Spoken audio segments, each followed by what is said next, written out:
Semua pemungut cukai dan orang-orang berdosa biasanya datang kepada Yesus untuk mendengarkan Dia.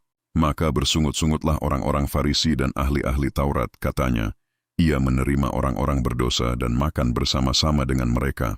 Kata yang bungsu kepada ayahnya, Bapa, berikanlah kepadaku bagian harta milik kita yang menjadi hakku. Lalu ayahnya membagi-bagikan harta kekayaan itu di antara mereka. Beberapa hari kemudian anak bungsu itu menjual seluruh bagiannya itu lalu pergi ke negeri yang jauh. Di sana ia memboroskan harta miliknya itu dengan hidup berfoya-foya.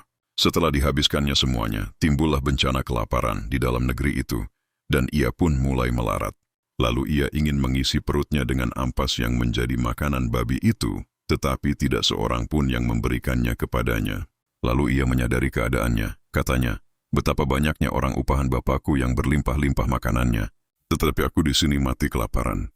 Aku akan bangkit dan pergi kepada Bapakku dan berkata kepadanya, Bapa, aku telah berdosa terhadap surga dan terhadap Bapa. Aku tidak layak lagi disebutkan anak Bapa.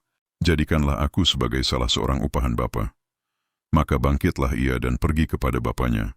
Ketika ia masih jauh, ayahnya telah melihatnya, lalu tergeraklah hatinya oleh belas kasihan. Ayahnya itu berlari mendapatkan dia lalu merangkul dan mencium dia.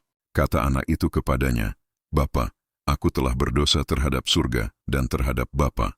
Aku tidak layak lagi disebutkan anak Bapa. Dan kenakanlah cincin pada jarinya dan sepatu pada kakinya. Dan ambillah anak lembu tambun itu, sembelihlah dia, dan marilah kita makan dan bersukacita.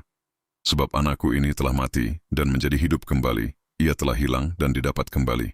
Maka mulailah mereka bersukaria. Tetapi anaknya yang sulung berada di ladang. Ketika ia pulang dan dekat ke rumah, ia mendengar bunyi seruling dan nyanyian tari-tarian. Lalu ia memanggil salah seorang hamba dan bertanya kepadanya apa arti semuanya itu. Kata hamba itu kepadanya, adikmu telah kembali dan ayahmu telah menyembelih anak lembu tambun. Karena ia mendapatnya kembali dengan sehat, maka marahlah anak sulung itu dan ia tidak mau masuk. Lalu ayahnya keluar dan membujuk dia.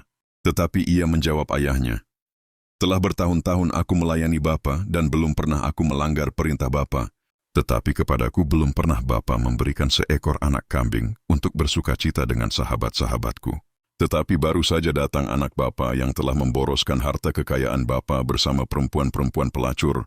Maka Bapa menyembelih anak lembu tambun itu untuk dia. Kata ayahnya kepadanya, anakku, engkau selalu bersama-sama dengan aku, dan segala kepunyaanku adalah kepunyaanmu juga. Kita patut bersukacita dan bergembira, karena adikmu telah mati dan menjadi hidup kembali, ia telah hilang dan didapat kembali.